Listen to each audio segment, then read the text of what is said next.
This is what a map of Haida Gwaii or the Queen Charlotte Islands in central BC typically looks like.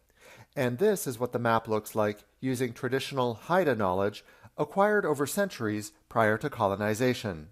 Explorers worked initially with Indigenous communities. They were reliant on them to navigate these waterways and these lands. But over time, those explorers, many of whom never set foot in the region, replaced those names, steamrolling over Indigenous knowledge, language, and tradition. Now there are efforts to address those omissions.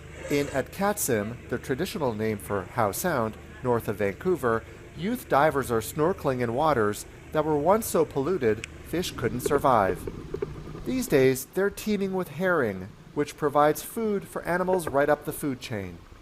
Those local observations going into maps that draw upon the traditional knowledge of communities along the coast.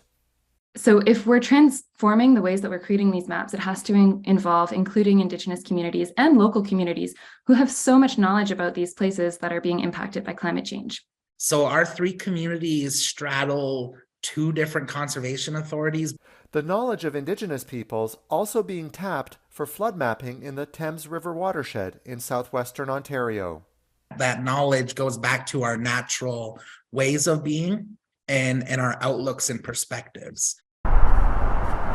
A perspective, he says, that sees humans as living at one with nature and not somehow separate from it. Really looking at our surroundings and whether or not it's healthy and sustainable. Back in BC, efforts to shift the narrative are growing. Outcomes like building trust across communities, building mutual respect and understanding for different knowledge systems and different histories.